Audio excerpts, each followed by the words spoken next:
اللہ آپ کو لے جائے مولا رضا علیہ السلام کی زیارت کا شرف عطا کرے۔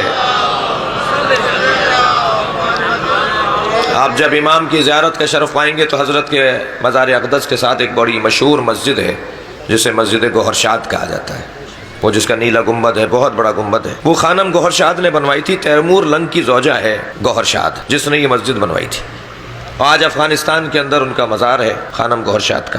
انہوں نے اعلان کیا کہ مسجد میں وہ مزدوری کرے گا اسے نوکری دی جائے گی مسجد بنانے میں۔ مسجد جب بنوانے لگی تو انہوں نے کہا جی نوکر رکھے جائیں، مزدور رکھے جائیں، مستری رکھے جائیں، معمار رکھے جائیں۔ تو معمار اسے رکھا جائے گا، مزدور اسے نوکری دی جائے گی جس کی نماز قضا نہ ہوئی ہو۔ تو صرف انہی مزدوروں کو اور انہی مستریوں کو جمع کیا گیا کہ جن کی آج تک نماز قضا نہیں ہوئی ہے۔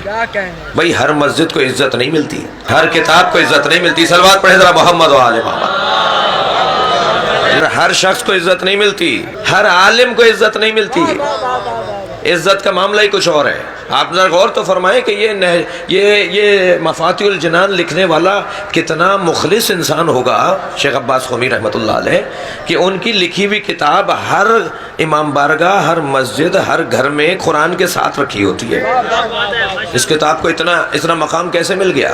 خلوص کی وجہ سے، لکھنے والے کی خلوص کی وجہ سے، لکھنے والے کی خلوص کی وجہ سے۔ کہنے لگے وہ شخص نوکری کرے گا جس کی آج تک نماز قضا نہ ہوئی ہو۔ سارے ایسے ہی لوگوں کو جمع کیا گیا۔ ان کا جو استاد تھا، ان کا جو کہہ لیجئے کہ اس معماروں کا جو کہہ لیجئے استاد، مستری، جو بھی آپ نام دیجئے، جس سے روزانہ یہ رپورٹ لیتی تھیں اور اس کو ہدایات دیتی تھیں کہ ایسے بننا ہے اور ایسے کام ہونا ہے۔ ایک دن بقول جناب ہمایوں صاحب کے سپروائزر، تو ایک دن وہ ان کو رپورٹ سنا رہا تھا، گزارش پیش کر رہا تھا کہ خانم گوہر شاد کے چہرے سے کچھ نقاب ہٹ گئی اور یہ ان کا فریفتہ ہو گیا اور دوسرے دن سے کام پر آنا چھوڑ دیا۔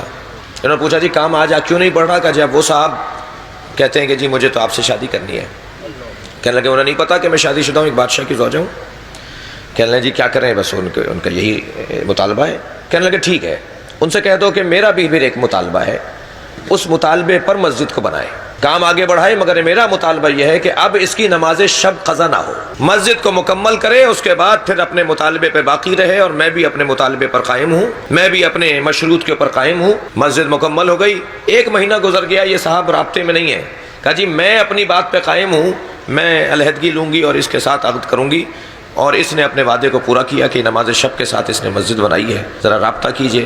جب ان سے رابطہ کیا تو کہنے لگا کہ اب مجھے عشق حقیقی سے آشنائی ہو گئی ہے، اب میں اللہ کا عاشق ہو گیا ہوں۔ تو عشق حقیقی ہوتا ہی اس سے ہے کہ جس میں سارے کمالات جمع ہو، جو کبھی شرمندہ کر دے اور کبھی شرمندگی کا سامنا ہو، اس سے عشق حقیقی نہیں ہوتا۔ لہذا مفہوم عشق کو اگر کسی نے روشن کیا ہے کہ کیا کہا جاتا ہے، کسے کہا جاتا ہے عشق، تو وہ امام حسین نے، جناب زہرا کے بچوں نے، مولا علی نے روشن کیا ہے کہ عشق کسے کہا جاتا ہے۔ میں علامہ اقبال کے چند مصرے آپ کے سامنے بیان کر دوں جو میری بات ذرا اور علاقائی اعتبار سے معتبر ہو جائے۔ صلوات پڑھے ذرا محمد والے۔ جی علامہ اقبال کہتے ہیں حدیث عشق دو بابست کربلا و دمشق۔ بھائی تھکے ہوئے بیٹھے تو نہیں ہیں نا حضرات، تھوڑی سی گردن ہلا دیجئے۔ حدیث عشق دو بابست کربلا و دمشق، عشق کی دو ہی تو داستانیں ہیں، عشق کی کتاب کے دو باب ہیں، ایک کو کربلا کہتے ہیں، ایک کو دمشق کہتے ہیں۔ یکے حسین رقم کرد دیگرے زینب، ایک باب عشق کو حسین نے لکھا ہے اور ایک باب عشق کو زینب نے لکھا ہے۔ یہ دونوں عاشقوں کا عنوان رکھنے والے لوگ ہیں۔